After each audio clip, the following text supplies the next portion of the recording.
The Winter Latina Show. Hosted by IDM.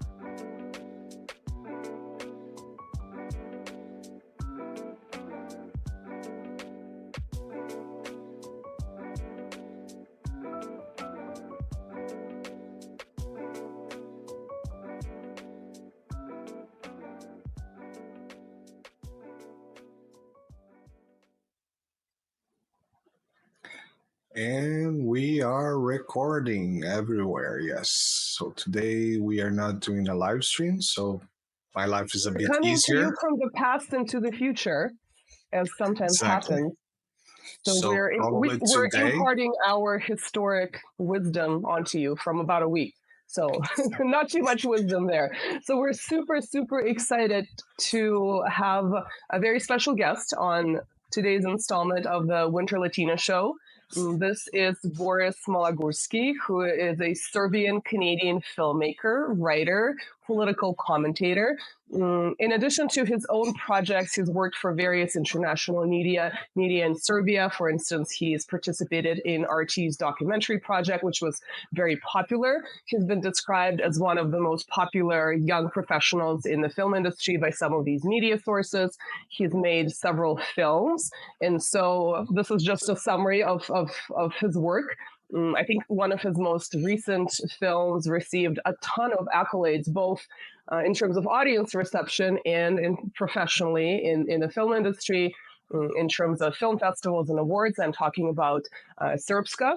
And we're going to talk about all of these topics today. So our focus is going to be the Balkans, Europe, the world, and perhaps certain historical subjects as well. So Marcelo, let's bring Boris on. exactly. So without further ado, please welcome Mr. Malagurski. How are you doing, Mr. Malagurski? Hello there. I'm doing great. How are you guys doing? Thank you for coming. Super excited. Thank you for I've having been me. following your work for a long time, both on RT, your personal projects. Please correct me if I've didn't describe you in the way that you would describe yourself, or if there's anything important that I missed. I would have described myself in much less words. I guess, after all these years making all these films, I don't really try to focus that much on what I did. I try to focus on what I'm going to do next. So I would have just said, Serbian-Canadian filmmaker, and that's it. Interesting. So do you yourself describe yourself as Serbian-Canadian, or do you prefer to be? Yeah, I lived in Canada for 6 years. I am a Canadian citizen. Even though I don't live in Canada right now, I still think that living in Canada has helped me progress in my career. It has given me the opportunity to look at the world in a different way, to look at the Balkans as well from outside of the Balkans, which gives a broader perspective to the region and to what's going on there, figuring out that the processes that are going on over there are not unique just to the Balkans. It is a sort of global issue. So I think that in trying to tie in those issues in the Balkans to global events that are happening around the world, that has drawn, I think, audiences to watch these films because they realize this is not just about Serbs or just about people in the Balkans. It is a sort of human issue. It is a global crisis in a way. This is very interesting to me because I'm a Russian Canadian and I describe myself as a Russian Canadian. I am a Canadian citizen too.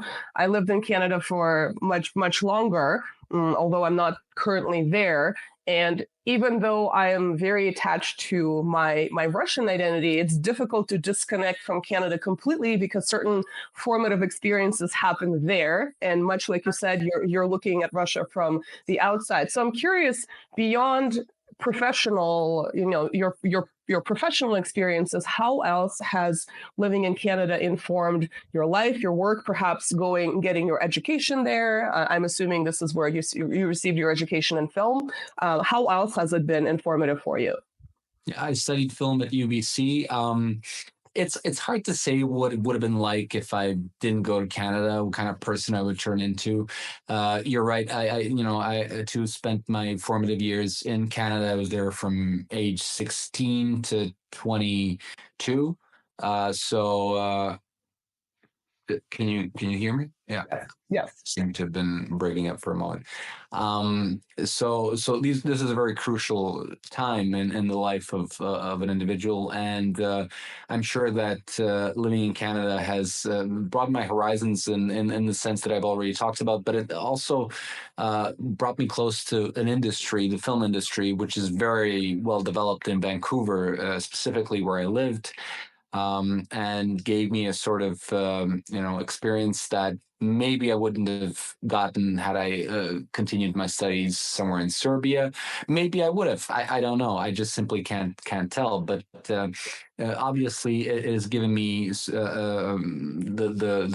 professional side of the skills that I needed to make all these films, and I'm very grateful to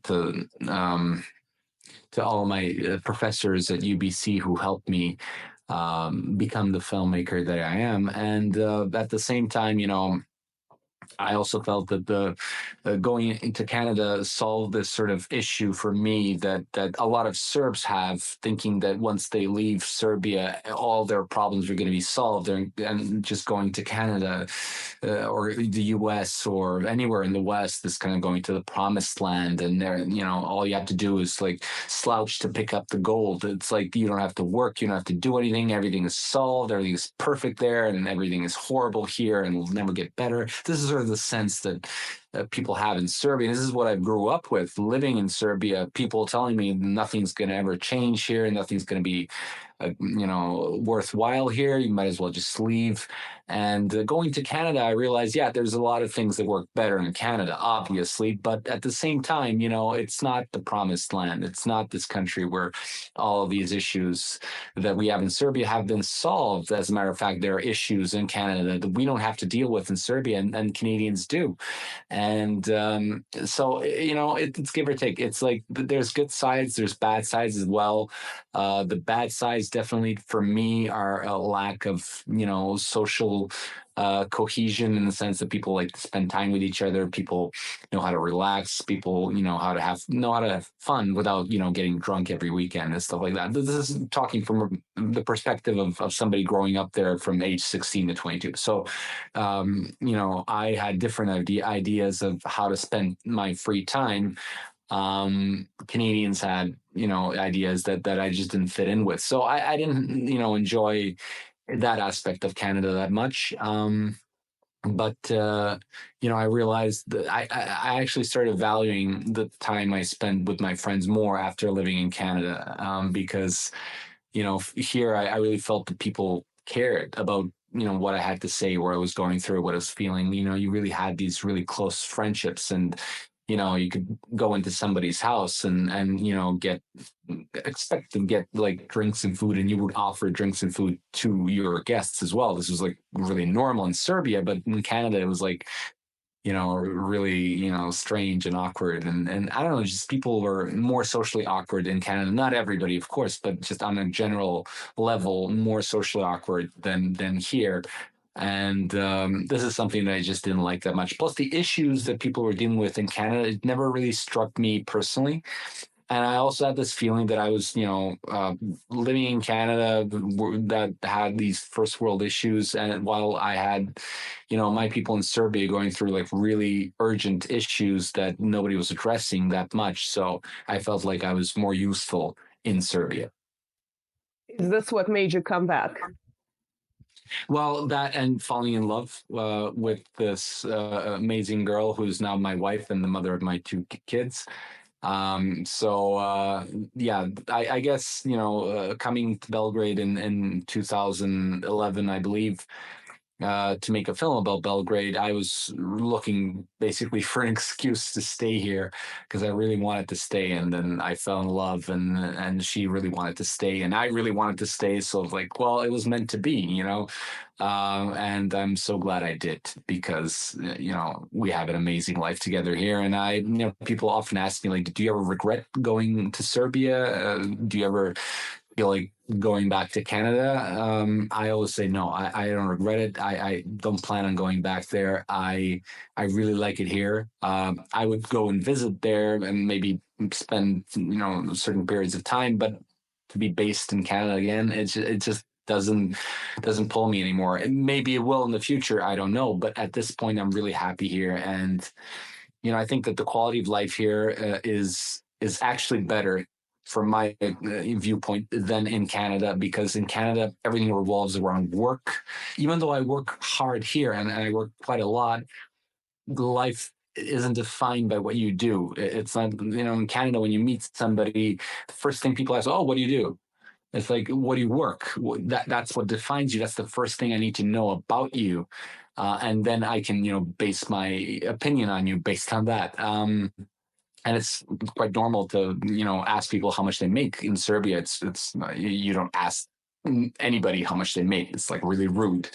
And it's like, you talk about your viewpoints, you talk about your opinions, you talk about how you feel, and stuff. Like, these are the topics that we discussed, not like what did you do at work. It's like there is a life outside of work, in Serbia.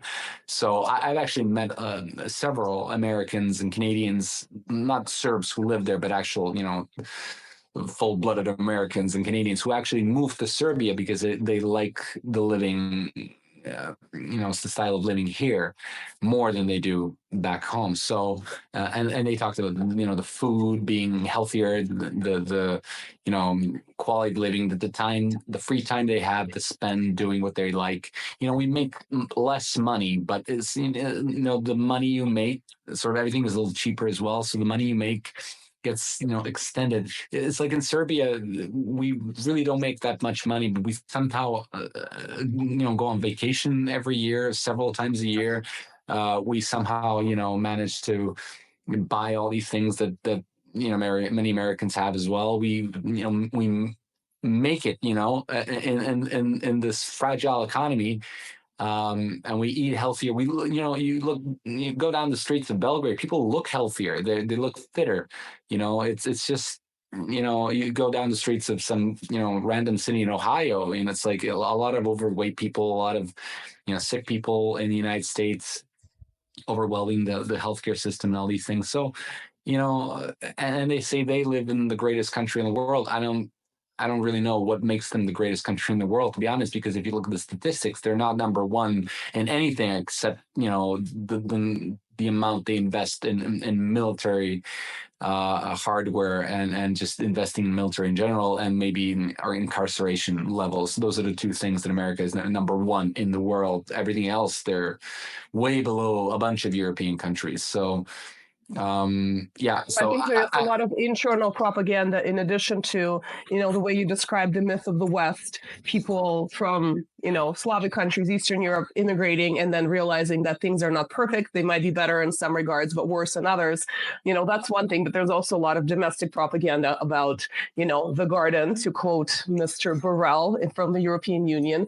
And so I think people kind of buy their own BS in that sense. And some people just, like you're saying, they really haven't traveled to experience the world firsthand and to realize that, the coveted Protestant work ethic is not the end of all things. There's life beyond that. Kind of like you're saying, asking people what they do as the defining moment of their life. But I'm really curious, when you decided to return after a few years in Canada, how were you perceived by the locals? Were you perceived as more Canadianized, to live in a native country? Insane. I was considered insane. Why would you move here?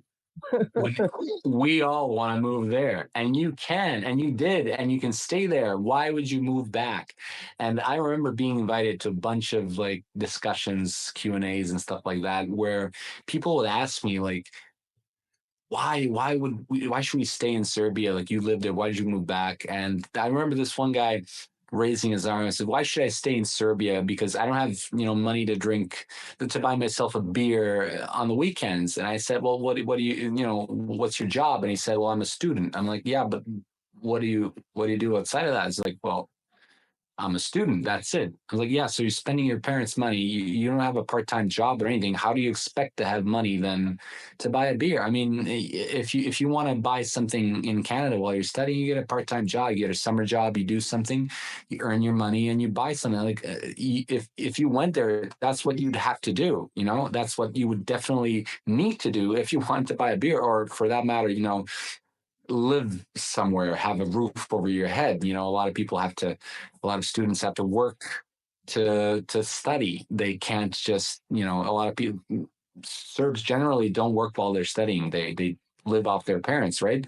And they complain. Like, this is, I don't think they, you know, if their parents can finance their studies, that's fine. That's nice. But you know, then don't complain. You already have a roof over your head. You have your, you know, your basic needs covered. So if you want more than that, go get a job. I mean, that's something that you would have to do there. But then they're like, well, how can I do that here? Well, you can, just like anybody else, you know, you go and find a job. It doesn't have to be some kind of, you know, highbrow, sophisticated job. You can, you know, you can be, you know, a waiter or waitress. You could, you know, work at McDonald's or anything. Like, there are McDonald's in Serbia as well. So, you know, you could do any kind of job if you want that extra cash. And when you finish your job, you could always, you know, and when you finish your studies, you could, you know, get a job right after that. Maybe not the one you want right away, but just get a job. You know, people complain. I remember there's like these newspaper articles in the Serbian media that say, as this one student like finished with top grades and everything like that, and she sent out like 5 resumes and nobody called her back. She was like, well, now I'm moving from Serbia. It's like 5 resumes. Like, you have to send like 100 a day in Canada to get a call back, you know? And she's like, well, I sent 5, you know, and they didn't call me back. Like there's something wrong with this country. I was like, well, you know, it is strange to talk to people and realize that they have this really weird outlook on how they think things should work.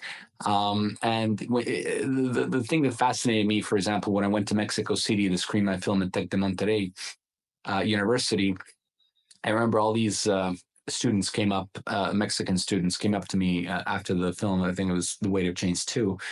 And they all had business cards. And I was surprised because there's students that have business cards. And they gave me the business cards, and business cards said like CEO.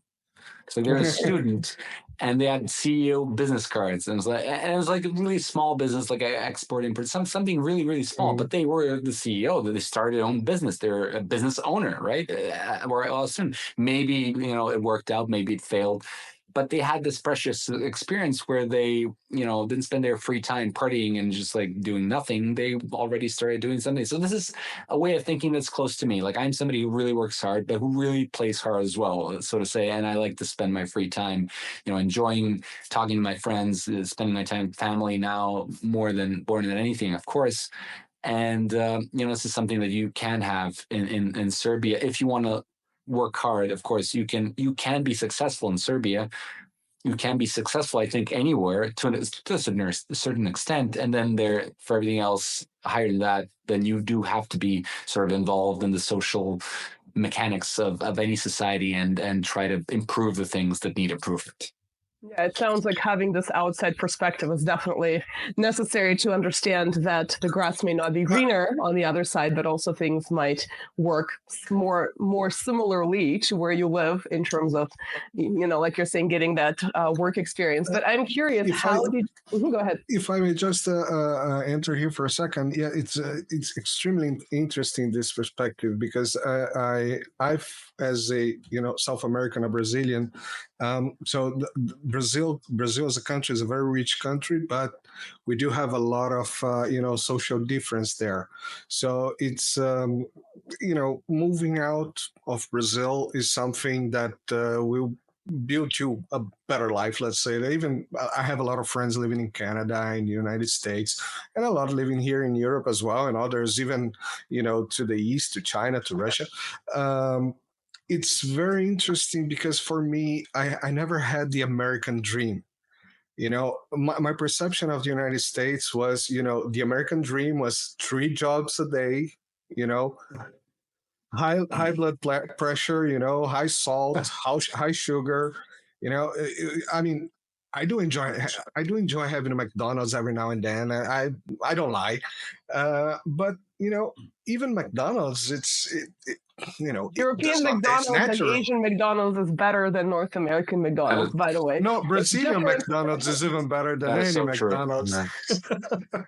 Yeah. No, not even kidding. My favorite sandwich is a Brazilian only, but yeah, it tastes artificial. You know what I mean? When you see Disneyland food or stuff like that, it looks Dunkin' Donuts. Those they look artificial. And when I came to Europe, even to the Brazilian standards, Europeans, they eat very well. They eat very healthy. They use much less. If you see the food, they use much less, poison, for crops and stuff like that. They eat much more natural, from the producer. And it's interesting that you went from a country, and yeah, we have a way of life here in Europe much more calm. Even I'm in Italy, you're in Serbia, so even like that here in Italy, it's much more relaxed. When I came here, I was like, nobody's working.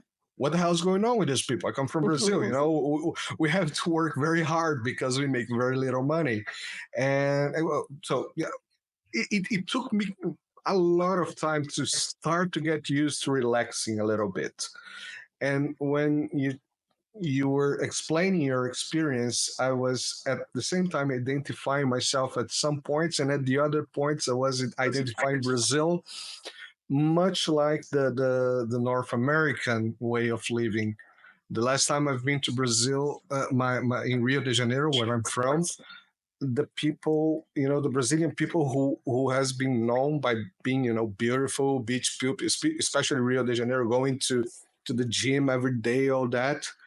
People were fat, and not everybody, of course, but a lot of people were fat and overweight. And I saw on the shopping centers a lot of hamburger shops and very little, pasta and Brazilian food as well. So that kind of scared me from the perspective of Rio de Janeiro. That kind of scared me a You mean little like bit. the Americanization of it? Yeah, well, it has to do with Very both, strong. the food and the way of life. It's like if you work more, most of the jobs are sitting down. You're not moving that much, and the food, that gets offered, gets propagated through all the media, is full of sugar.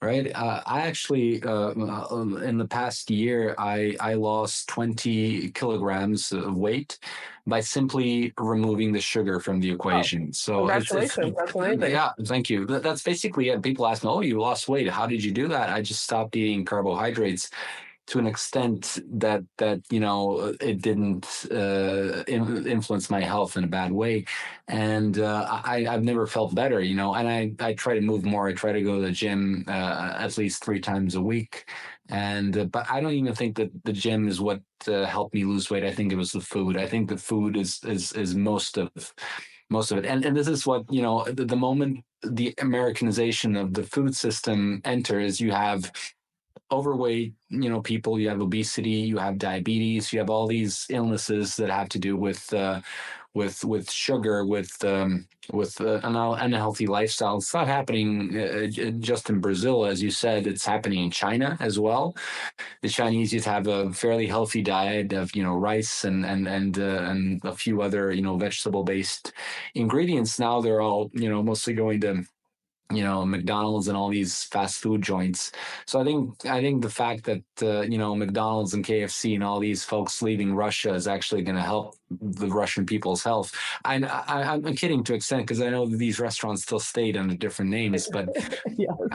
but if you can, I always tell people, try to not just having not having a dessert after lunch or something like that, but like the carbohydrates, the pasta, the bread, and all these things we, especially Slavic people, like. We love bread, It's a Love our part of our potatoes. culture. It's a part of our religion as well. But if we just keep it down and at least even there's a couple of hacks like eating your vegetables first and then your proteins and your fats and then the carbohydrates at the end of the meal. Even if you just do that, does wonders to. This is starting to turn into a health show. Well, I just wanted to just make a quick comment. I think the level that food is processed in North America is just unprecedented. Like you can't go to a store, from what I understand in Europe, but also in Russia, and find milk that's gonna last you for 3 months with an expiration date in October. But you can walk into the nearest grocery store in North America, and that's typical. You actually have to look for milk that expires in a week, and that has to be locally made. It's very difficult, and everything is like that. Once you start reading labels, it's actually kind of shocking the amount of oils that are not really good for you that are being used to create all these foods. Even if you're cooking your own ingredients, it's almost like kind of depressing that it's not as easy to even make your own food that's healthy when you realize where it's coming from. I was buying salmon and said artificial color added. I couldn't find salmon that didn't have that label on it. So yeah, I mean, this is definitely an in-depth discussion that maybe we can have another time. It's very frustrating if you live in North America and you're aware of these issues and you're trying to eat healthy, and then you're running into these problems based on access to, even if you have farmers markets in the summer. But let's shift gears a little bit. I'm curious whether you can talk a little bit about your trilogy, The Weight of Change, how the first film came about and how it progressed. So just for our viewers who may not know, the first one was released in 2010, from what I understand, and the third was released in 2019. So there was a little bit of time in between each installment. So I'm curious whether you consider the first one sort of your first serious work or not, and how did it come about, and how did it progress from the first to the second to the third installment? Well, I think the first definitely received the most recognition that I've ever gotten up until that point. The fact that it was enlisted as a part of the Library of Congress really, speaks a lot, even though it's very critical of U.S. foreign policy and everything the U.S. and NATO did to Yugoslavia, the country where it was born in. They still decided that it had, merit and that it should be included. So the way I made The Way to Change was, fairly interesting because I just finished this film called Kosovo, Can You Imagine? It was this short 30-minute documentary where I didn't really plan on going to Kosovo to make this film. I just wanted to make like a documentary about what was going on because I organized protests against Kosovo's independence back in 2008, kind of hoping that Canada wouldn't recognize Kosovo's independence, considering their own history with Quebec and Quebec separatism and stuff like that.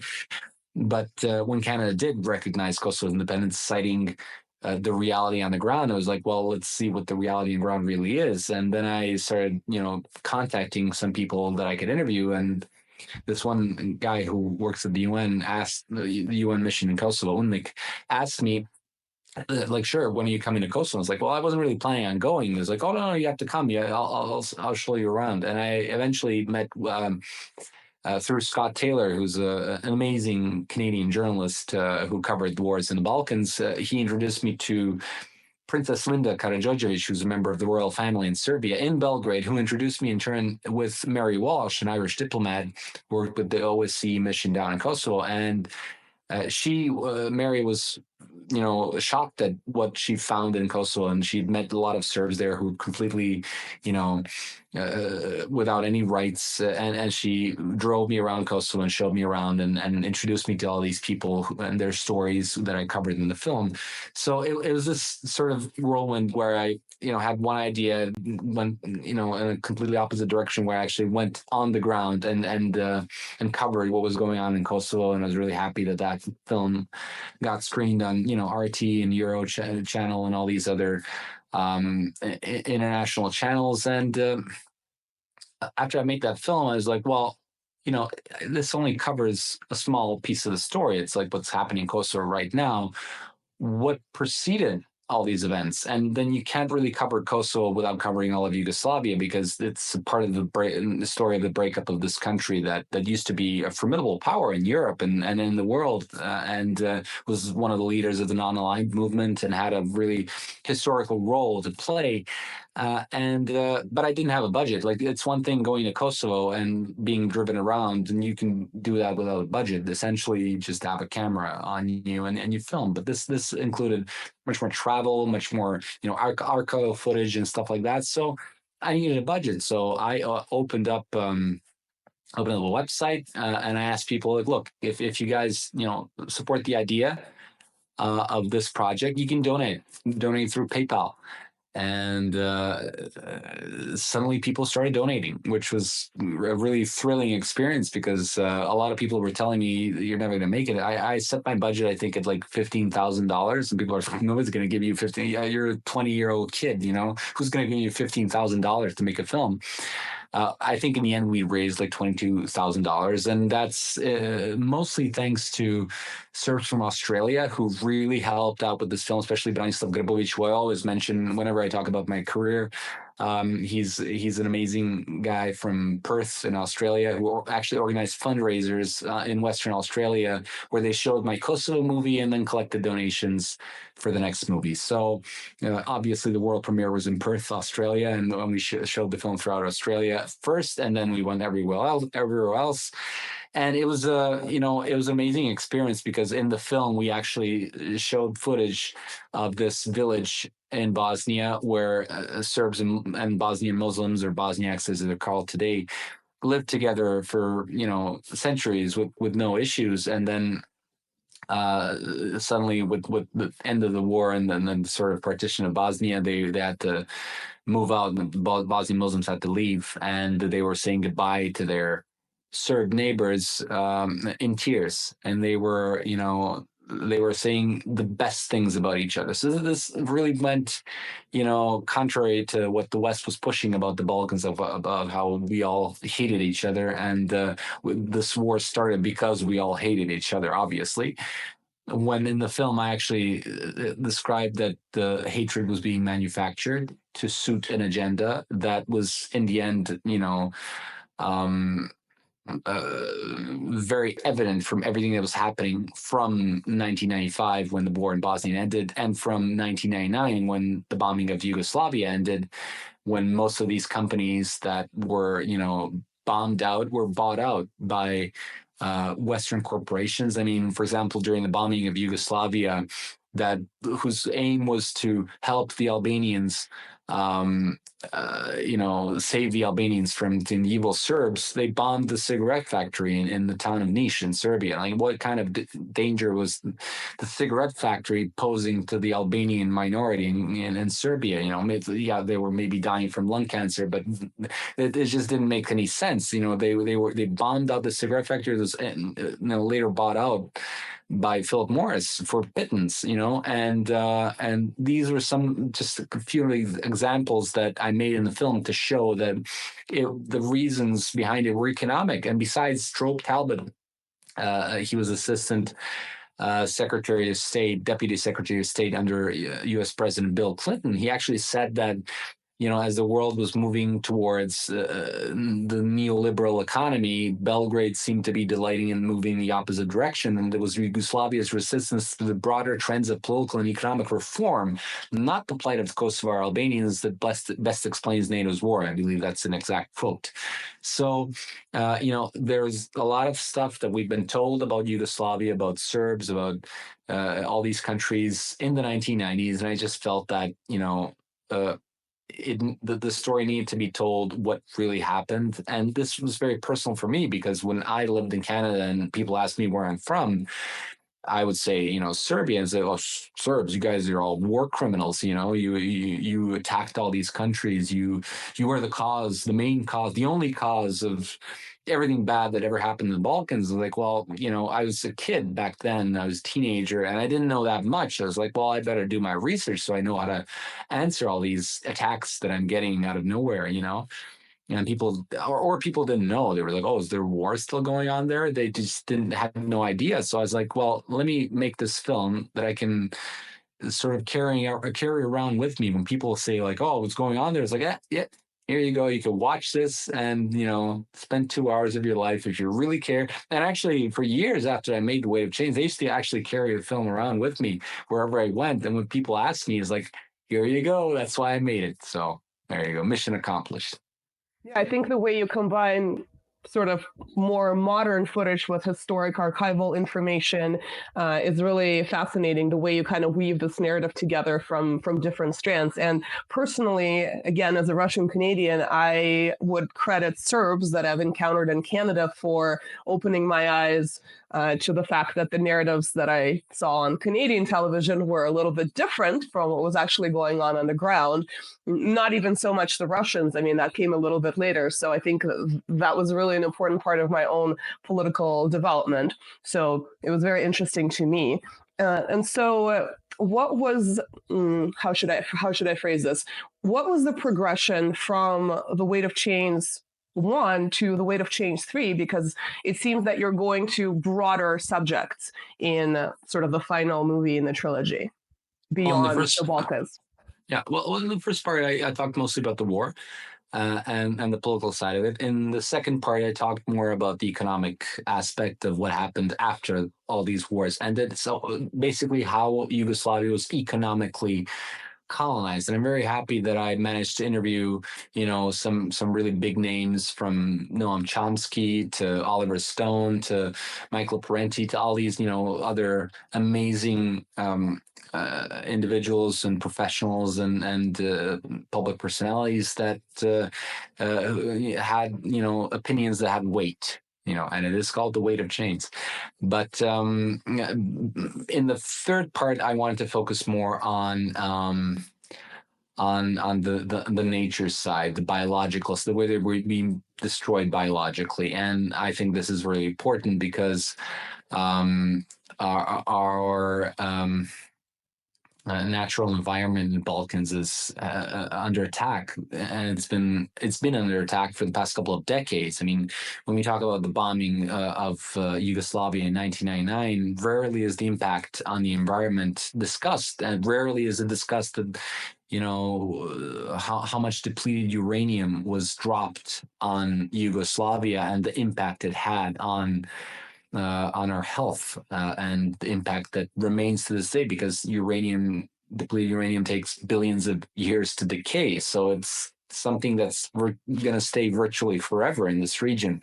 So I kind of focused on that. I focused on, to an extent, GMO foods. I focused on the way that we ourselves are polluting our environment because of lack of awareness about all these things, and this is a problem. And I tried to, I'm not the kind of guy who's going to say, well, we Serbs are perfect, although we are.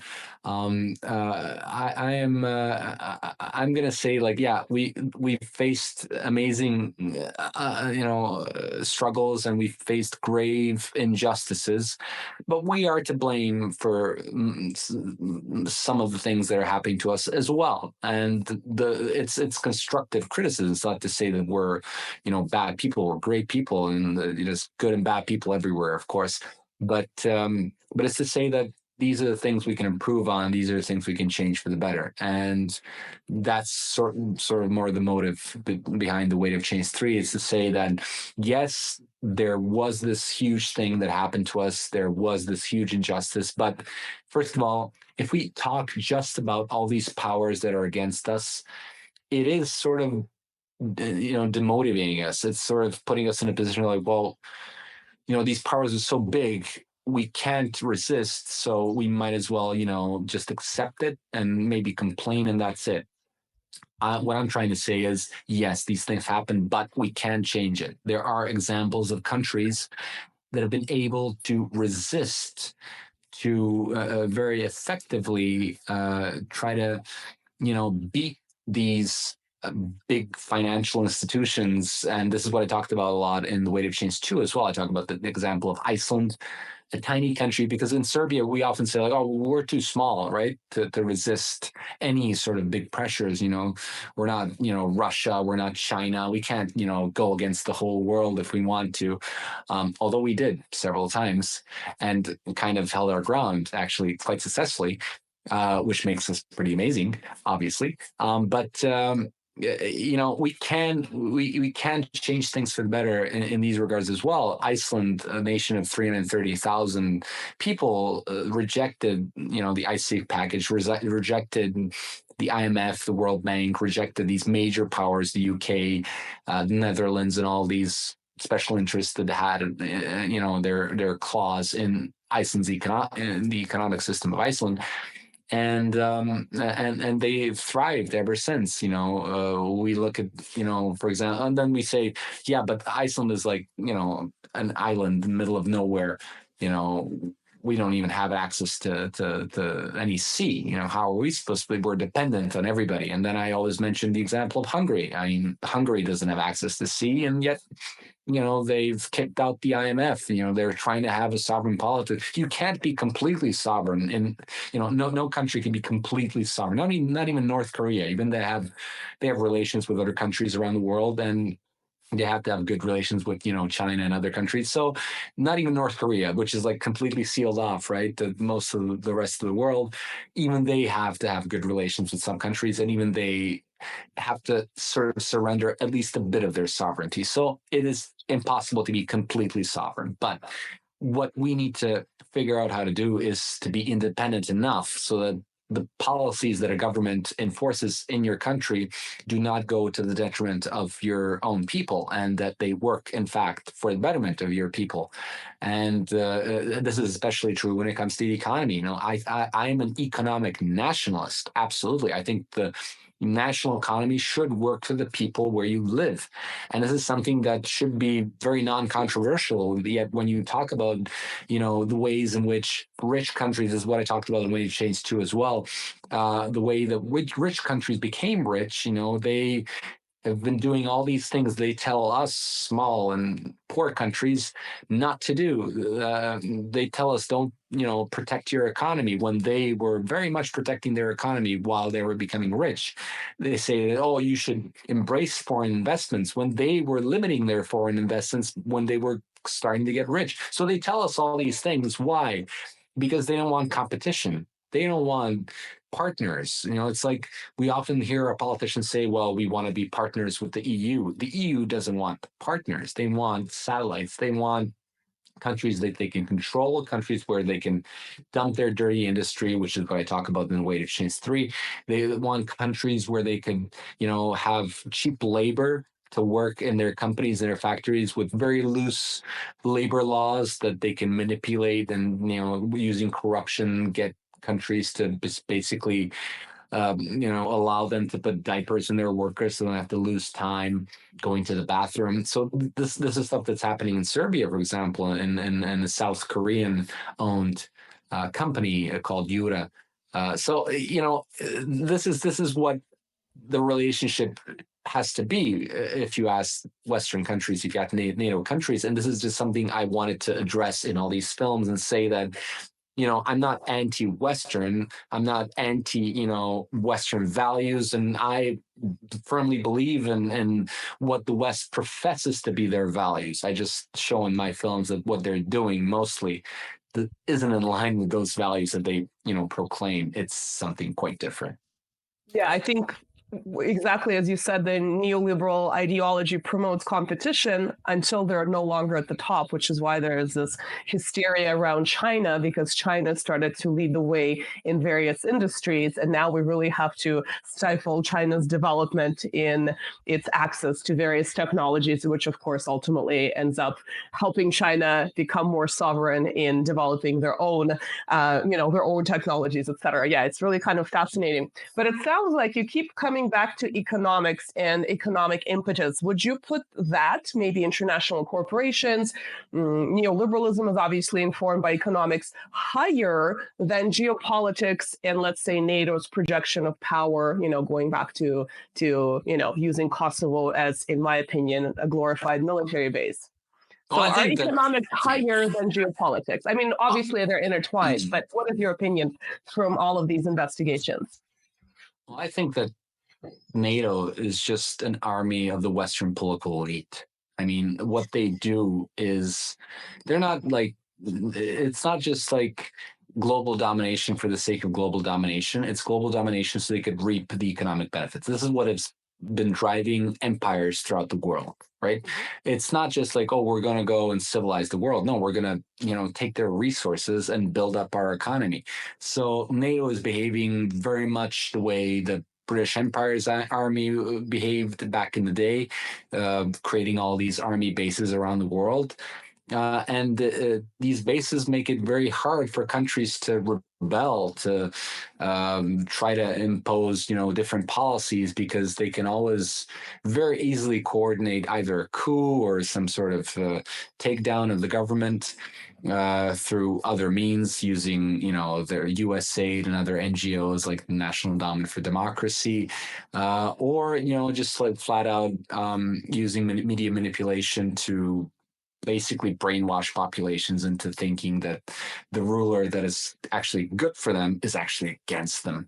So I think that it all boils down to the economy. And I think that, it is the geostrategic map. If you look at the map of the world where the U.S. has put their bases and everything, you can sort of see them encircling Russia and China and all these things. But this is because these countries are a threat, not just in, promoting certain values that they disagree with, but in the economic sense. You mentioned China, pushing out the U.S., pushing out the West in the economic field. This worries them a lot. And it's not like they want to just rule over the Chinese and have a colony. They're focusing on the resources. The Chinese are irrelevant, just like the Kosovo Albanians are irrelevant. They're just like foliage on the trees. It's not, they don't care about the people who actually live there. They care about the resources. They care about reaping the economic benefits of being the top dog in this country. So this is what they care about the most. NATO just helps them as an army that enforces, I think von Clausewitz is the one who said that politics is the continuation of economics by other means, and war is the continuation of politics by other means. So it all boils down to the economy, if you ask me. Yes, if you have Clausewitz from the early 19th century talking about it, I think it's kind of amazing if you were to remove his name, that it's still relevant in the 21st century. Go ahead, Marcelo. There's one thing very interesting that you mentioned, the National Endowment for Democracy. If you go to their site, to the web page, they are pretty open on telling where they are operating and how much they are spending here and there.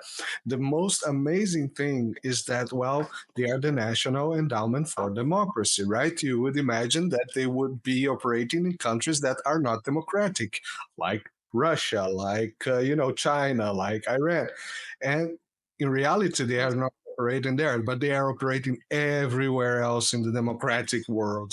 Well, they've been kicked out of Russia. So, I mean, certain countries have cracked down, realizing the hard way that there is a little connection to color revolutions that is probably not very beneficial to them to. I mean, it's only. What I mean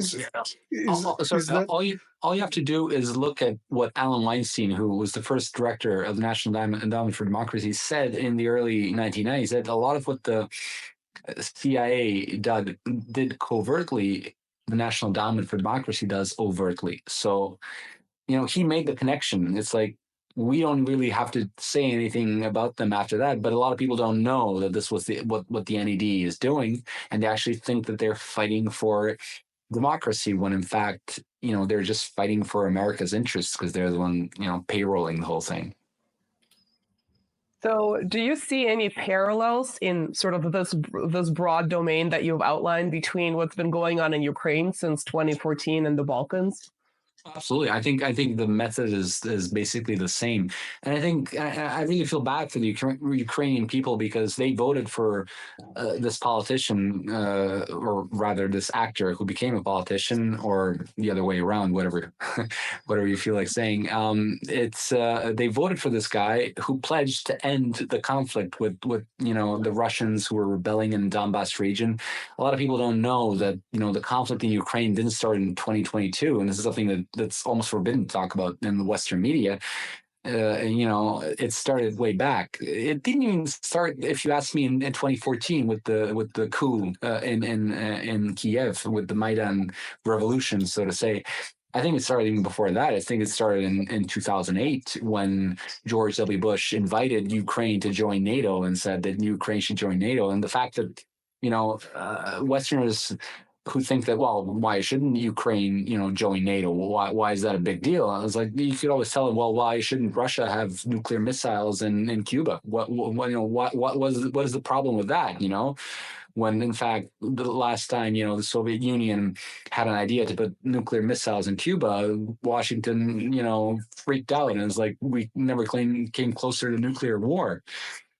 So countries have interests. If Russia or China, for example, had military bases and missiles on the border with the U.S. and Canada or in Mexico, the U.S. would freak out. It would be a huge deal. And so if you think that would be a huge deal, then you have to realize that Ukraine being a part of NATO is a problem for Russia. This is something that any geopolitical strategist knows. Yet they went ahead and invited Ukraine to join. And in 2014, the West basically demanded of then President Yanukovych to give up on all these, great subsidies and economic benefits that had with in a relationship with Russia to join the EU. And he basically sided with Russia, not because of emotions. This is what all people still don't understand. It was economically rational to do so at that point. Maybe that would have changed at some point, but at that very moment in history, it just made sense to do. And there's been so many documentaries from, Ukraine on Fire and all these things that if you look at, there's like, I recently watched like a 5-hour documentary on Ukraine that pulled out, all these quotes and video footage of the whole timeline, everything as it happened. And you just watch it, you just realize that they operate, as Marcelo said, they operate so openly that they don't even hide what they're doing. You have all these discussions and Q&As and panels where they very openly said that this is what we're planning to do. This is what we're going to do. And then you had all those tap conversations where you heard, American officials discussing who's going to be in the Ukrainian government and stuff like that. So it was a finance the stage revolution, something that I think is very similar to what happened in Serbia in 2000 when Milosevic was deposed, when Otpor was this CIA-backed group. And I'm not saying that Milosevic was a good guy. Just like I'm not saying Yanukovych was a good guy. And, there was corruption on the side of both of these individuals. And, but it's not up to us to judge these, it is kind of up to us to judge Milosevic because we lived here. But when it comes to Yanukovych, it's up to the Ukrainians to judge whether he was good or bad. So it's not up to us to talk about that. And certainly, I was somebody who actually, as a kid, protested against Milosevic in 2000. And I think it's a good thing that Milosevic is not in power. But I think that the people that came after Milosevic really messed things up and really, didn't make things better, but in many aspects made it much worse. So I think that, and I think that's also similar to what happened in Ukraine. I think if people in Ukraine were asked, well, would you prefer going back to 2014 before Maidan, before this whole conflict started and erupted and the country is going through chaos? Would you prefer that? I think most of them would say, yeah, because in the end, they voted for Zelensky because he promised to end this, to calm things down. And yet, I think that, in my opinion, he really didn't have any power to even try to do something differently. He was just on this trajectory that the U.S. demanded. And, this is most evident that after, Russian troops went into Ukraine, you have this deal that was reached, in Turkey between the Ukrainians and the Russians, and it was basically a done deal. And Boris Johnson goes in. This is not, Boris Malagurski talking about his, his friend Boris, who also has the same name, which is a beautiful name, but, nothing I against know the name. Boris Johnson ruined the name. Yeltsin Johnson. No, he did not. I will make the name great You'll again. make it better. You'll improve it. Yeah. Make Boris great again. Make Boris great again.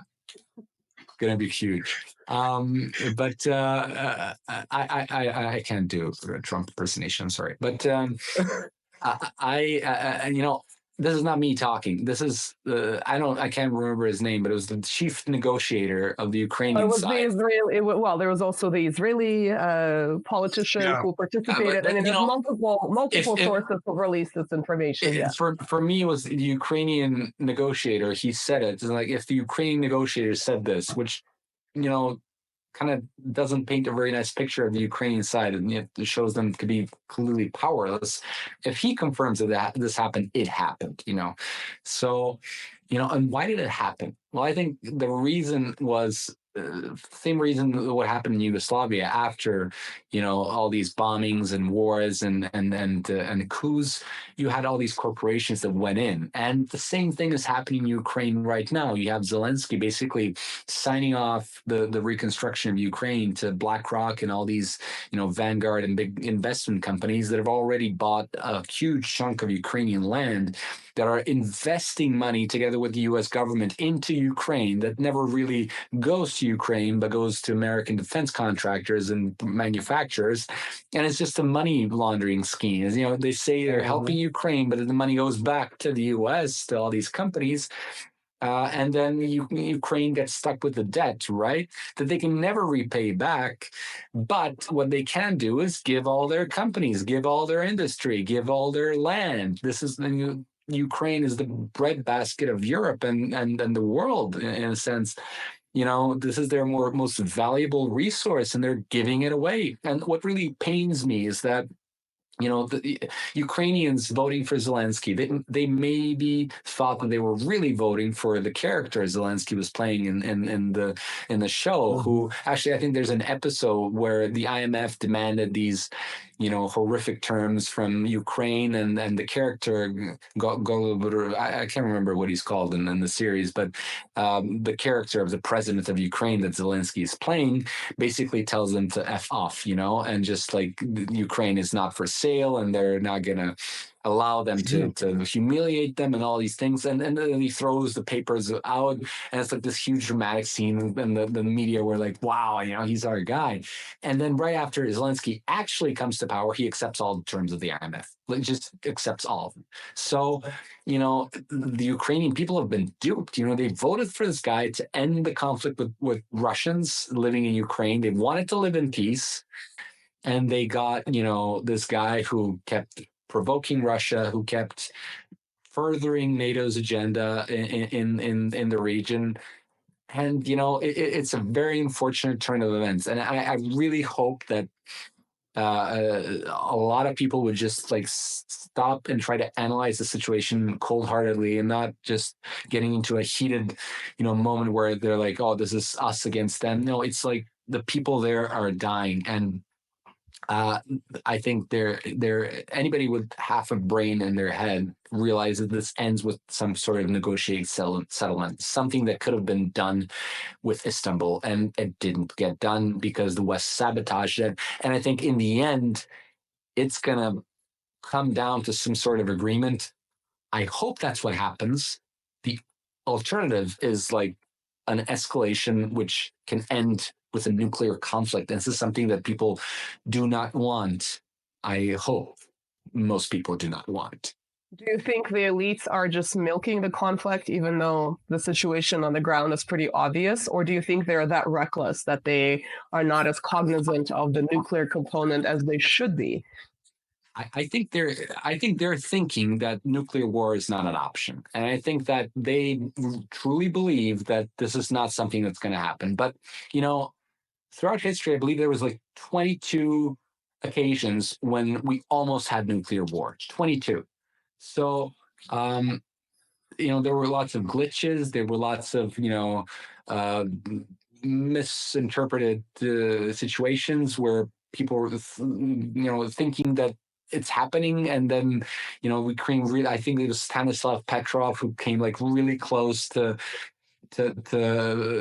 sparking nuclear war because of a glitch, and then he, I think like it was like he saw on his screen it was like 5 nuclear missiles fired, and then he realized, well, wait, if it was like a full nuclear, war, it would have been more than 5. I think that was his reasoning.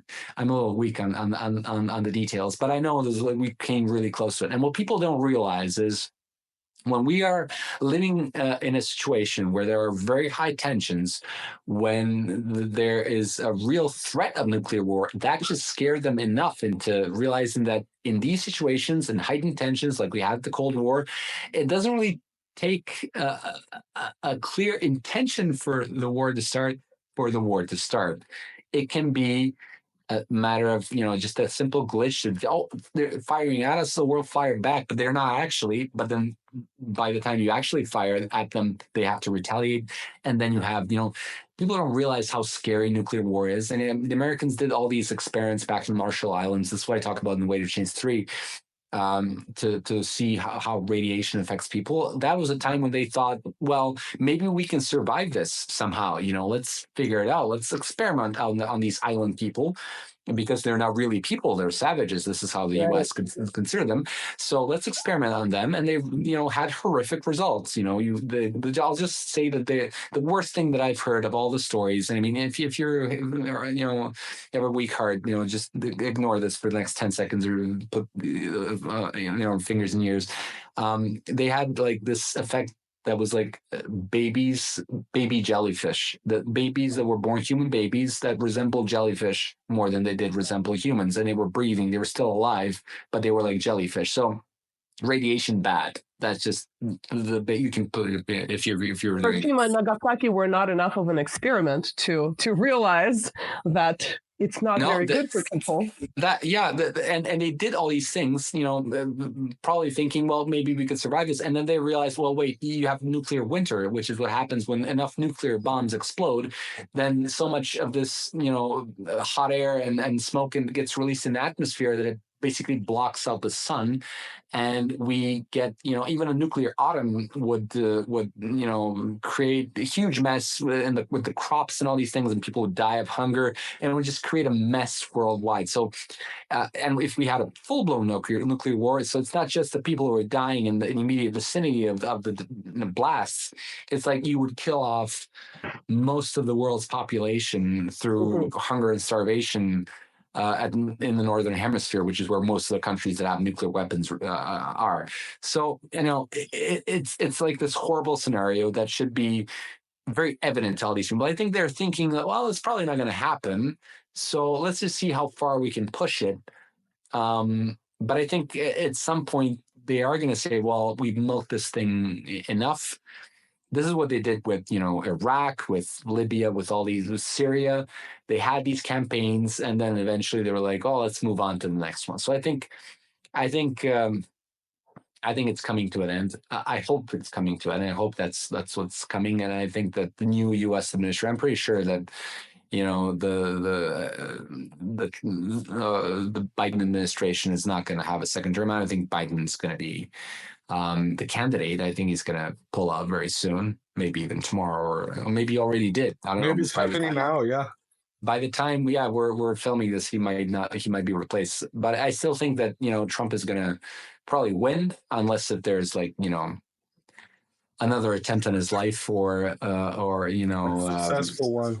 successful one, or, there's foul play at the election. So, and in that case, I think that, maybe that's going to be a good excuse for all these. Well, Trump wants to end the war, so let's let him, because we've done, enough, and it's going to be a settlement. And I think both sides are going to sort of get what they want, which is good. That's what negotiations are. No side should get everything. So I think this is the way forward for a better world. World powers coming together and, talking things out and say, well, these are our spheres of interest. These are yours. And, having actual competition. And that's not something the West is eager to accept. And empires are at their most aggressive when they're decline is inevitable. So I think that's what's happening with the West right now. Yes, I think this is what we're seeing. And I guess in the case of Ukraine, we're going to have a settlement, hundreds of thousands dead soldiers later. But I guess it's better than nuclear winter that you've described. Let's shift gears a little bit. Your films cover political subjects. Sometimes it's things that are still happening and that are still very relevant. Sometimes it's looking into the future. Have there been protests around your films when you screen? Because you go all over the place to screen them, different countries, different continents. What has your experience been like? And if so, how did you handle them? Yeah, well, yeah, absolutely. There's been a lot of, I have my haters, hi to my haters. Remember to like, share, subscribe. Haters, like, share, subscribe. Exactly. No, I like my haters because the haters drive up. I remember I have a politician friend in Croatia who says that he was telling me this story about this band in Croatia that used to have concerts throughout the country, and every time they would go to a city, they would pay journalists to write about the concert and everything, and then they would pay somebody to like badmouth the band, just like write horrible things about the band. And I was like, why? But well, because that drives up interest and it's like creates controversy, so more people come to the concert, as a result. So, they're doing all. I don't even have to pay them, which is really great. They do this for free. My haters do this for free, so thank you to all of them. I think we would have had. Get to all the volunteer haters. Absolutely, I remember. The Weight of Chains, I believe the third part was premiering in New York, and we had Albanians protesting in front of the cinema. And we were doing okay with the film tour. It was like 80 to 90% full every screening. After that protest, 100% full. We actually, for some venues, had bigger venues. So they did an amazing job. So thank you to the Albanians in New York, for protesting and helping us, completely sell out the entire tour. And we had actually more cities wanting to watch the film after that. So it was fun. It was like, I think it was one of the most thrilling experiences. But I have to say one thing. The world has changed since 2019 when these protests happened in New York. For my latest film, Srpska Struggle for Freedom, we had a different problem, which actually was a problem. We had cancellations of venues. And this was an issue because, it's one thing to protest, one thing to say oh, we don't like what you're doing and then attack me. It's a whole other thing. Like, we're not going to let you even speak. We're not even going to let you show your work. It really showed that censorship has become mainstream in the West. This is something that was unimaginable just a couple of years back. You had the right to protest, but venues generally didn't cancel screenings, even controversial ones. They got extra security. It was very rare to have these screenings canceled or these events canceled. Cancel culture has become so prevalent that at this point, if you offend anybody, it doesn't even matter what you're saying or what you're doing or what the content of your film is. I mean, all these people were against this film. They didn't plan on protesting. They plan on coming and raising their hand or just like yelling at me or something like that. Their primary objective was, let's get this guy deplatformed. That's the term that they use, deplatform. So let's not allow this guy to screen the film anywhere. This was their goal. And the strange thing about it is that none of them have seen the film. This started going on before the film was actually screened anywhere. So they only saw the trailer. They didn't like the trailer. It was like, oh, the film is probably, against us and stuff like that. It wasn't against. It was the Bosnian Muslims, the Bosniaks, who were mostly against this film. Not even them as a nation, but like their lobby groups and these nationalist extremist groups who are very Serbophobic and anti-Serb. And they basically had a political agenda because it was a very tense political moment where the election laws and the way the governments are formed changed in Bosnia because of Schmidt's, the High Representative's moves, and they were very upset because they were essentially the Bosniak party that was in power for a really long time in Bosnia was losing power, and they wanted to present themselves, brand themselves as the protectors of all Bosniaks everywhere in the world. And here comes my film about Serbs in Bosnia, where they're mortal enemies, as they describe them in social media and everything they do. Not, as I said, Bosniaks or Bosnian Muslims, but they're politicians and interest groups that have an interest in promoting this hatred amongst the Bosniaks towards the Serbs, so they don't really notice that the politicians are capable of solving their economic problems. So here comes my film at perfect timing for them to try to cancel it and show they're all powerful. And they accuse the film of denying genocide. All these words that sound really horrible in the West. When you say like, "Oh, he's denying genocide," it sounds like I'm denying the Holocaust. I'm like this, promote. They said it was promoting war crimes, even though we said in the film very specifically that we condemn all war crimes, and it was horrible what happened, with an emphasis on Srebrenica, which is, arguably the war crime with the most casualties in a short period of time in the war in Bosnia. So we very specifically went into Srebrenica, went to Potocari, the memorial. We, bowed our heads to the victims that died there. We bowed our heads to the victims of all nationalities in the Bosnian War. This is something that, saying that one group matters more than the other, I think that's relativizing. I don't think it's, if we say that we care about Serb victims as much as we care about Bosnian Muslim victims, I think that's a very human thing to say, a humane thing to say. Yet, that didn't matter. The content of the film, it didn't matter at all. We could have, said, it could have been a cooking movie. It just, it didn't matter. They just used these words to frighten all these cinemas. And we actually talked to a bunch of those cinemas, the cancel ones. Is that, well, we actually saw the film after we read all these things. We were like so scared. We saw the film. It's like, what they're saying, it's not in the film. Like, none of it is in the film. None of what they're basing it, but we have to cancel. It's like, why? If it's not in the film, why would you have to cancel? We're worried about PR, bad PR. And so we don't want these groups, because they're very influential. They already contacted the media. The media started contacting the cinemas. So they're like, oh my God, we're going to have this huge controversy, which is what we don't want.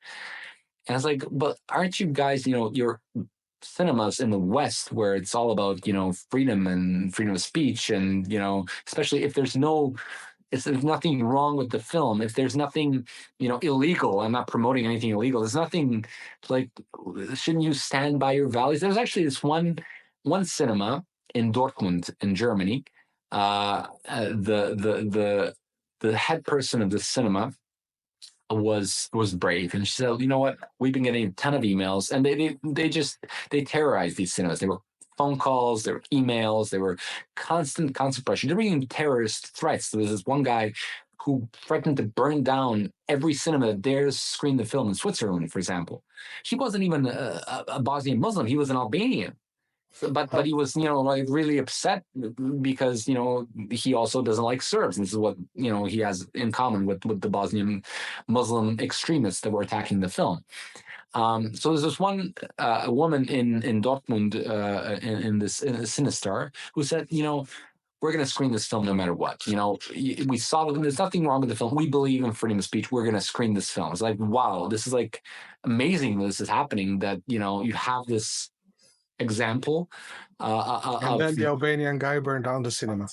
No, luckily he didn't. But then the German Green Party basically put pressure on Sinistar in Berlin to put pressure on their Dortmund cinema to cancel the screening. And of course, they couldn't say no to their owners, so they canceled the screening. I was really amazed by how much, the Bosniak lobby was strong. They had their people in the Green Party that pushed for this. And, the Germans, we historically speaking, we Serbs have not had such a great relationship with the Germans.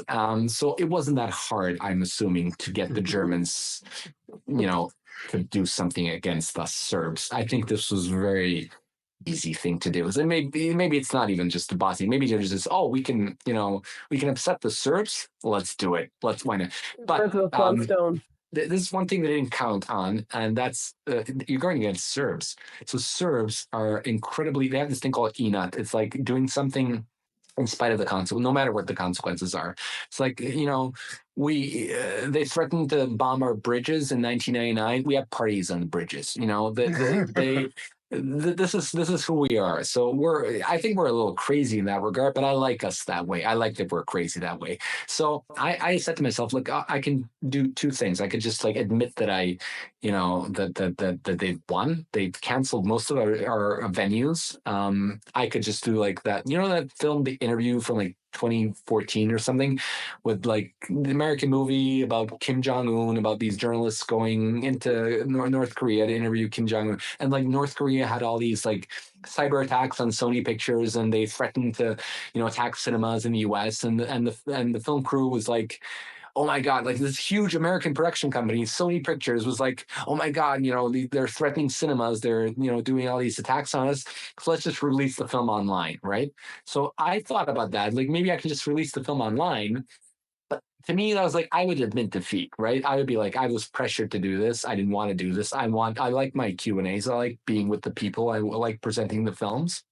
So I said to myself, we're going to screen these films no matter what. Okay. So we're going to do this. And we started getting alternative venues.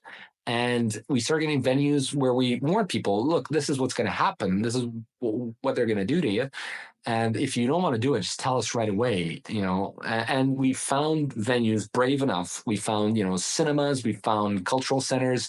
We found even, religious venues in some instances where they were like, well, we believe in free speech, so we want to let you screen the film. So we found almost, I think, 95% of the cities where we planned to screen the film, we were able to screen. Maybe like one or two cities were left that we just couldn't find a venue. And that's it. Out of the tens and tens of screenings that we already have planned. But in addition to that, thanks to all these attacks, we were able to screen the film in over 100 cities. I went to every single screening apart from Australia. I went to every single screening and presented the film and talked to audiences. So in the end, they created an even bigger advertisement for the film that we've ever had, period. And for that, in fact, well, in Dortmund, for example, this is the most amazing thing. This is probably funnier to Serbian audience, but we talk about the story of Serbs in Bosnia throughout history, and as you can imagine, there's a fair bit of the film that talks about, if you know about Balkan history at all, you know that the Serbs, for the better part of their history in the last several centuries, they were fighting against the Turks, right? Because the Turks occupied all of the lands where Serbs resided, most of the lands, if not all, at some point in time where Serbs resided. So our entire struggle for independence was, and for freedom, and the movie is called Srpska, The Struggle for Freedom, was mostly against the Turks. It was not, the movie's not aimed against Bosnian Muslims, which were protesting. It was mostly against the Turks and, to an extent, the Austrians, the Austro-Hungarians, and the Germans, which also invaded our lands. So these are the groups that I guess should be, the historical revisionists at least, should be upset with the film. When we were refused by every single venue in Dortmund after the cinema canceled, and this was like a couple of days before the premiere, we had a full house. The tickets were sold. We don't have a venue. And we're like scrambling to find any place that would screen the film. And we called all these places. There was like one venue left that we didn't call. And I asked my team, I said, well, why didn't you call the last place? And they said, well, look at the name, and it was like Fenerbahce, and Fenerbahce is the Turkish football club. It's a city in Turkey, but it's a Turkish cultural center. Okay, so I was like, well, ask them. You never know. And they asked the Turks, and the Turks were like, yeah, sure, screen the film, and they screened the film, and the Germans rejected us. And then the Turks taught the Germans a lesson in free speech in Germany, and this was really amazing. And we actually, when I published the photos, like the Bosniak extremists in Sarajevo went berserk because they considered Turkey to sort of be their grand protector and all these things, and they were like, this is we've been betrayed by the Turks. There was this one NGO in Sarajevo.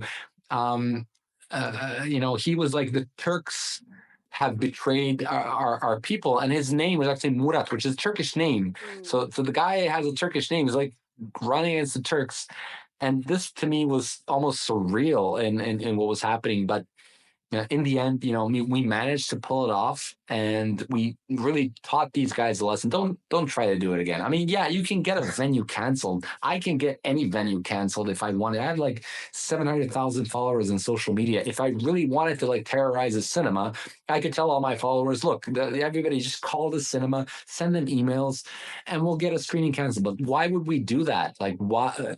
I would, if I disagree, I would go to this venue, to this event, and like raise my hand and use the power of my, arguments and try to win the argument. And this is something I didn't do, at least for the most part. We had some Bosnian Muslim activists come to a couple of the screenings in Vienna, most notably. Two of their representatives of their community came to the screening. We actually had some extremists who came as well, trying to cause trouble. But when they saw the police in front, they just went to the bathroom and like added some graffitis on the walls, whatever.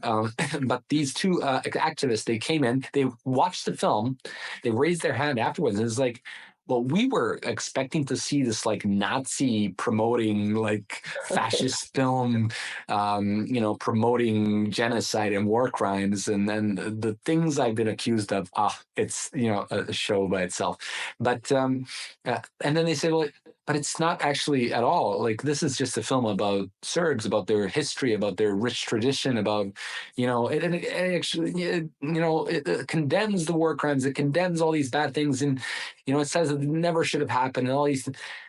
They were so confused. I went to Sarajevo. Actually, I have friends there, and I have friends in media as well. And when I had a film premiere in East Sarajevo, which is populated by Serbs, I just announced that it's going to be a premiere in Sarajevo. And the mayor of Sarajevo, Benjamina Karic, flipped, and she went, started attacking me. We're not going to allow a premiere in Sarajevo and stuff like that. I wasn't, of course, expecting to have a premiere in Sarajevo, in the Bosniak Muslim-run part of Sarajevo. It was going to be in East Sarajevo. And but I was invited by a group of very brave journalists in Sarajevo as a part of the Freedom, Oslobođenje, Freedom media group, and they asked me like, well, what's going on, because they knew me from before, obviously, and they were like, what happened, what's going on with this film? It's like, well, they're making a big deal out of the film, and everything you've heard about the film is not true. I was like, well, can we see the film? Can you send it to us? I'm like, no, I'm not going to send it, but can you organize a little screening in Sarajevo, in the Bosniak Muslim part? I was like, yeah, we could do a media screening. So I went in there and I showed the film, and I asked them afterwards, well, what do you think about the film? I was like, well, it's not even close to what we imagined it. And I actually posted a photo of that media screening, and I actually said, well, we had our premiere in Sarajevo. Here it is. And then the mayor just flipped, and they interviewed me after the screening, and they started, the journalists that interviewed me, they just asked me questions. That's it. And they were tough. They were fair. They were tough but fair. And then they got attacked by all these extremists. They were threatening to like kill this journalist who interviewed me, threatening to hang him and his wife, who was a Serb. He's a Bosnian Muslim. So, Bosniak, as they're called today. I'm sorry, I usually just say Bosniak, but, a lot of people don't know. So, you had this, they had special shows on other Sarajevo TV stations where they discussed the interview with me on this other channel. So it is so completely surreal. None of them seen the film. They're commenting on the film. And then even on this one show, this journalist asked them, like, well, but which part of the film was exactly problematic for you? She's like, well, I haven't seen the film. I was like, it's insane. But I could talk about this for 2 hours. I don't want to. Classic making a mountain out of a molehill. I think in Russian we have an expression that fear makes your eyes big, as in you exaggerate the threat without actually, examining it objectively. So it sounds exactly like that. But I'm glad that there is a way out of cancel culture, because terrorizing film venues doesn't seem like it's a direction that our society should be pursuing. So Boris, what are you working on now, and where can people find your work? Is it your website, or is it your social media? Well, both, I guess. Social media, website. You can go on Facebook, Instagram, TikTok. Just got banned from there for a week. Free speech. Exactly. No, yeah, or they can go to malagurski.com. I'm working on a new documentary film. It's going to be called Serbia, a Mythical Exploration. And it's going to try to okay, I'll tell you. The ulterior motive to making this film is to boost Serbia's tourism. So I want people to come to Serbia. That's just, I'm being completely honest with you guys. I want people to come to Serbia. And I fully realize that a lot of tourists who go to a certain country, they go for the stories, right? They go for what they've heard about the country. They go for all these, interesting anecdotes that they've heard of. I've been to Italy many times, and I'm a huge fan of Italy. It's like my favorite tourist destination outside of Serbia.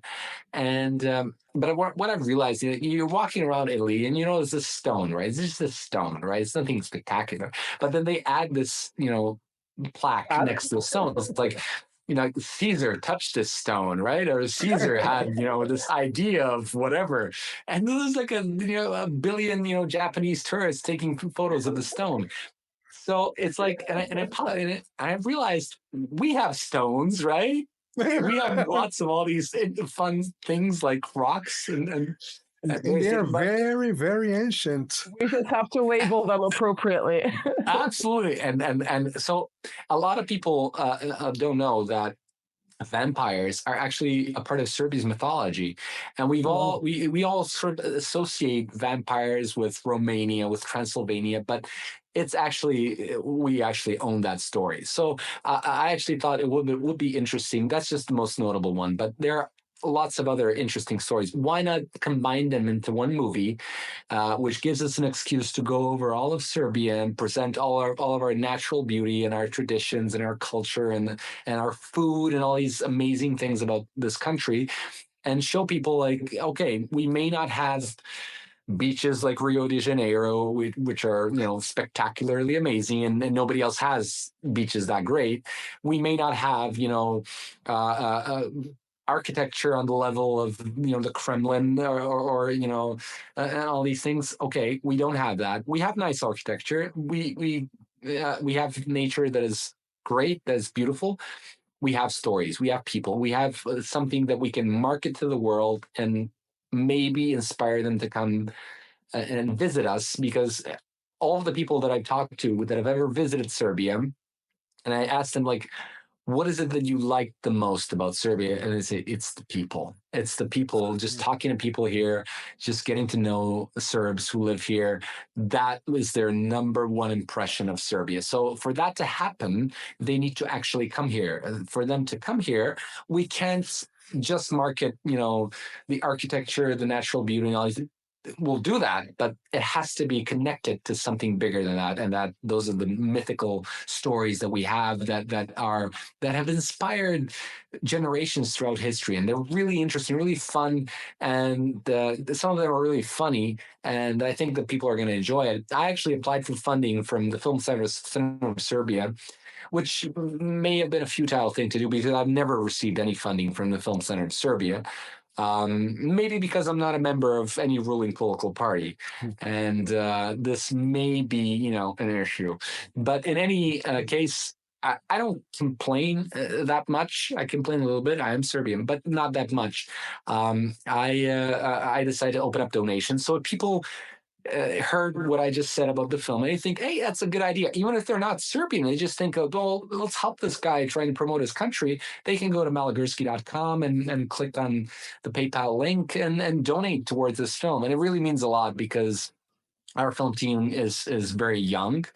Our for example, in Srpska, the Struggle for Freedom, our executive producer, while we were making the film, she was 24. So that's really young for an executive producer. We try to give young people a shot to show what they can do. And she was amazing. She's Anja Grubacic is her name. She's the most amazing executive producer I've ever worked with. And she's from the town of Trebinje in Herzegovina. And, great shout out to her if she's watching. She probably is. So it was just an amazing experience working with all these amazing young people. Basically, and we're go to malagurski.com, which we will link to this episode, and donate. And I think folklore is one of my favorite things about different countries. I think this is exactly as you said. This is exactly how you learn about sort of really large chunks of history in a kind of a short period. It's almost like this logos of a culture that you get to absorb through folklore. So yes, definitely label more rocks, more stones. I've had Serbia on my bucket list for a long time, but it has yet to happen. You have to come. I know. I will be. Well, once the movie comes out, I think that might be a way to convince me. No, you have to come before that. You have to promise now, live, that you will come in the next 2 years. Let's say 2 years, okay? 2 years. I intend to visit Serbia in the next 2 years, and I intend to love the way my trip happens. There we go. I think we can wrap it up on this positive note. If you decide to come, I will wait for you at the airport. I will pick you up and I will show you Belgrade. I actually made a film about Belgrade several years back, so there's no better guide to Belgrade than me. And we have the Canadian connection too, so we can kind of trash Canada a little bit, outside live, outside video settings. That would be interesting. Well, thank you so much. This was an amazing conversation. It was kind of unexpected. I think the health and economics and the food industry was a really nice addition, because we haven't really touched upon this, but it's definitely a subject that's interesting to me. Marcelo, any parting words? I know it's for both of you guys. I don't want to keep you up. I'm gonna have to invite you another time, because this was I still have like 25 questions that I have written down.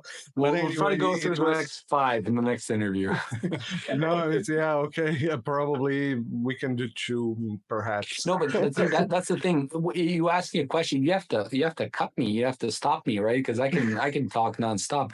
Anytime we stop guests, we get some viewers complain that No, let me tell you something. Let me tell all the viewers who are watching this. Hosts need to stop people from talking, because then you get this show that we just had, where I talk about something for like 30 minutes and we get through 4 questions instead of 25.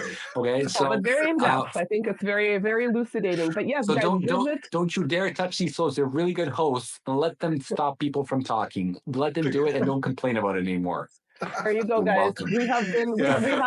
We have a Serbian defender. But yes, guys, visit malagurski.com, visit his Instagram, visit his Twitter. All the links are going to be on the description. Remember to like, share, subscribe to all the channels, the Nina Byzantina, the Press of Mass Destruction, and also to Boris Malagurski. You have all the links here. You can go.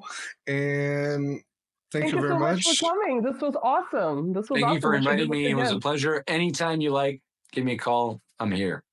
Perfect. Thank you so much. Bye, guys. Thank you for watching. Bye-bye. Bye.